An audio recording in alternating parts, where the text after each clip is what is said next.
Attention, Insomniacs, this is Mr. Lobo with your weekly announcement.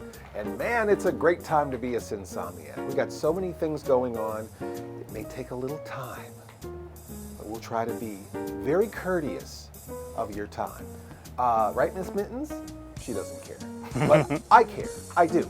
Let me tell you what happened, what arrived today. The mail sack has arrived. I wonder what it could be. We got this wonderful thing here. We opened this last Saturday. I don't know if you can see him. We got this wonderful guy from Pookie Gal, one of our old fans. Not to call him old, but he looks like Captain 70. This is a Captain 74 action figure, but I think it's a Ghost Rider villain or something, right? It's some Marvel character, I think. There's him. Miss Mittens is really enjoying that. And then I think she likes it because she feels like she can boss Captain 74 around. And when we got, I hope this is from a fan, but I don't know. It is heavy. Hopefully it's expensive. Oh, look at this. I know what this is. Yep, indeed. Yep, indeed. This is our proofs. Not our proofs. This is the pudding. Yeah. This is not the proof, it's the pudding. Yeah, we already showed the proofs off. We have the proofs. These are our Blu-rays. It's like a magic trick. It's a box and a box and a box. Just arrived Blu-rays. Just two empty boxes inside. Yeah. Gosh, it's too bad they won't let Mr. Lobo use sharp objects. All right. Okay. Oh, okay. I know we've been behind on our merch game, but you are not going to be disappointed. I'm going to start mailing these out today. This is War of the Planets. I don't know if you can see that, Aaron. Yeah. War of the Planets has just arrived. Looks beautiful. I can't wait. I kind of want to just get right into the whole thing. This is like the horror host sobriety test. Getting in. How fast can you get into a Blu-ray and autograph it before the line gets bored? Okay, here we go. So yeah, there it is, the beautiful mini poster and the beautiful disc. I don't know if it's too shiny or what, but no, it's okay. It's all there. So many bonuses and extras. Now that they're here, the ones that are going to go out first are going to go to our associate producers. But now the rest of you can just jump on and buy the finished product. So it's on our shop, which is osi74.square.site. You can get things like patches and a mug like this, all sorts of stuff. Okay, well that's exciting. Moving on. Okay, stations, new stations. Where can you watch Cinema Insomnia? 36 stations, Aaron. 36 stations. Getting close to a record, I think. Across the country, for a while. Yeah. I think I had more stations maybe in 2006, but not in a minute. Not in a minute. Our new stations are WRTN in Nashville, Tennessee. I hear that's a big music town, Aaron. So I'm told. So you're told. Rumor has it. Rumor has it. People say. Yeah. And Sun Prairie Media is picking us up. That is in New Mexico, I think. Oh, I think so.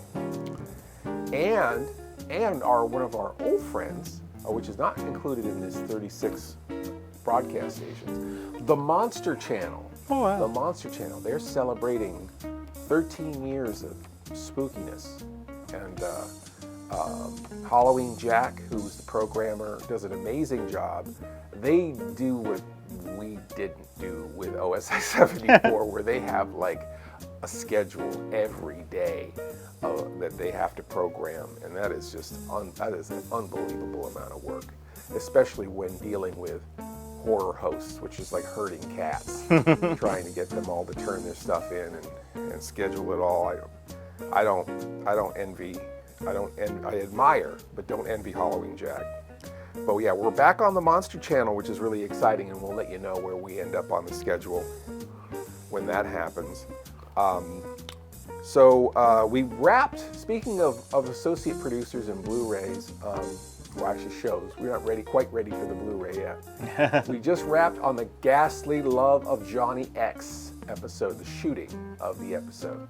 So, and what the last portion that we needed, I don't know if you can see it here, but we built this Monster FX, built this wonderful miniature of the Shankweiler drive-in. And our intrepid production assistant, April, and Ray, they brought some extra trees and stuff to put in the background. And then we found a replica of my car. And when we found a replica of Aaron's car. The window was broken on it and everything. It was kind of eerie. And April got a replica of the Mittens Mobile. Oh yeah. So there's a replica of the Mittens Mobile and a replica of Aaron's car as seen in the final episode. Paul Bonnell, who directed The Ghastly Love of Johnny X, which is a black and white 2012 sci-fi horror musical film noir parallel to Teenagers from Outer Space. Very entertaining film, and we're very proud to have it on the show. But Paul wants this to be the most backed Cinema Insomnia episode ever, which makes sense because it is our most ambitious Cinema Insomnia episode. We filmed it at the And it's the first Blu-ray release for that film. That's true too. We are actually it's a dual release where you actually get the Blu-ray of the movie by itself, and you get the Cinema Insomnia version, and it will be the only Blu-ray of Ghastly Love of Johnny X that is currently available. So that's a coup for us. And then so anyhow, with all that being said, you still want to jump on and be an associate producer. Paul's been like randomly giving people stuff, like CD soundtracks, posters, so you have a pretty good chance of getting something extra free. Although there's a lot of extras that you're going to be getting already with the Ghastly Love of Johnny X, including the Ghastly scope glasses.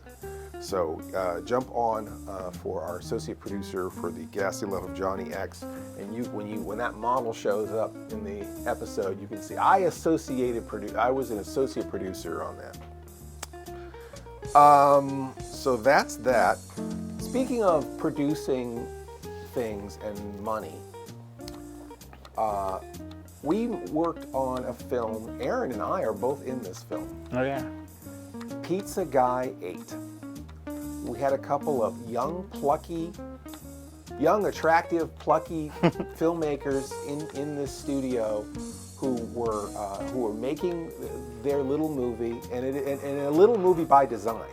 They want it to be like one of those shot-on-video 90s movies, right? And it's shot entirely on compact VHS, and it was amazing seeing their technique in here. We built a lot of things on the fly in here. We filmed with them for about 8 hours in here, and that was us trying to help these young folks get their movie made. But the help did not stop there. They started a GoFundMe to get finishing funds for their movie. IndieGoGo. Or excuse me, IndieGoGo. Thank you. This is why Aaron is here, to keep Mr. Lobo on track. IndieGoGo for their movie, and they're only raising like $1,200. They only want $1,200 to make their feature movie, and it's going to end up on Troma now, just like Tate's first film, Psychic Vampire. Which I was going to add, it is their second feature. They've already completed a film before. So, This it's not like you're throwing money into something that'll never get finished. This is not untested. And Dylan has made several films. Yeah. A cinematographer. They have made many films. So so this is a thing that's happening. They only need $1,200. And if they saw our Cyberpunk special, Dylan had a music video in that. Yes, and that was very well made. Yeah. And it was a few days had passed. They had only raised like $50. Yeah. And I had given them 25 of that. So so I actually ended up donating some because I couldn't stand seeing it at $25. And then when we did our announcement last week, I shamed Lloyd Kaufman. I'm like, Lloyd, you're a wealthy man. Give these kids their $1,200 so they can make a feature film. It's going to be on your channel anyway. And dang it, he didn't fully fund it. Yeah. He copped out a little bit. But he did, I think, jump on to the executive producer level, which was like $500 or Yeah. something like that. So they're like more than halfway. No, they're almost halfway. They're almost halfway, excuse me, to their goal. So if you want to jump on IndieGoGo, help out Pizza Guy 8. Speaking of other ones too, there is that have a Lobo connection. Daisy Die just had the trailer drop. Mark Mackner made, I think this is the 4th in the Daisy Durkins saga. Oh, wow. There's Daisy Durkins and the dinosaur, and then like 3 Daisies and a Durkin. And I don't know. There's 3 other ones, and then this is the 4th one. So Die Daisy Die. I do the voiceover. I'm in the movie as a psychic pterodactyl, which I can't explain to you right now. But I do the voiceover for the trailer. So let's watch the trailer for Die Daisy Die. Mysterious new neighbors. A popular new dating app. A time-traveling serial killer. An evil sorcerer. Mindless zombies. A costumed vigilante. Lizard men from the center of the earth. Psychic pterodactyls. All converge in this chaotic cataclysm of carnage that could only be known as Die, Daisy, Die. Jessica Lynch, Fallon Jocelyn, Bobo the Clown, Rochelle Davis, Rachel Raddick, Brianna McAndrew Brown, Chaz Holsworth, Big Mike Paquin, and Lloyd Kaufman star. Featuring the voice talent of Rodney Anonymous and Mr. Lobo. Die, Daisy, Die. The battle cry that could doom the whole earth. Written and directed by Mark Mackner. Whoa, that movie's got something for everybody. So Die Daisy Die, look for that soon. And there's one other film that we also have a connection with, which is Robot Princess from Outer Space by Chris Notarilli. So, we're not just doing our own things, we are making things in this space with other filmmakers. We're trying to build up the film, our world, our film world. Cinema needs help these days. I feel like we're carrying the torch for cinema, Hollywood's going to go down in flames any minute now. It's going to be all up to us indies, I think, to carry it over. But I love the movies. All of these folks love the movies. You love the movies, so I think the future of cinema is in good hands. I'm excited about Robot Princess from Outer Space also. Your next chance to see Mr. Lobo is going to be at, I think in person, your next chance to see Mr. Lobo is Retrocon, right? I don't think that's anything. Yeah. Because there's Haunted Screams Expo on the 16th. After that, there's Monster Fest on the 7th. After that, there's the George Norrie Halloween Spooktacular in Columbus, Ohio at the Lincoln Theater. After that is the Shankweiler's Trunk and Treat. Yeah. With Mr. Lobo and Sally the Zombie Cheerleader at the 21st of October. So the very next time you could see Mr. Lobo is indeed Retrocon, September 10th. I think it's 9th and 10th. Yeah. 9th and 10th. So that's coming up soon. So That's next weekend. Yes, next weekend. So I thought it would be a good idea. Aaron and I thought it would be a good idea for this weekend to show the epic Cinema Insomnia. Actually, it's Cinema Insomnia, Mr. Lobo Goes to Retrocon. I think that is the actual official title. And we had a spectacular there. We interviewed celebrities. We got into the DeLorean time machine. Yep. We pissed off Grimlock. It's an adventure. Narrowly avoided a Dinobot apocalypse. Yes, narrowly avoided the Dinobot apocalypse. And we show you the film Return of the Dinosaurs. And this is a film that's very hard to find, and we have the best version of it you're ever going to see. So that'll be this Saturday night on Twitch, cinemainsomnia.com/Twitch. We have a lot of fun in the chat. It's going to be a good time. There's so many things to keep up on. Go to cinemainsomnia.com, join our mailing list, and we will see you at the movies. All systems go.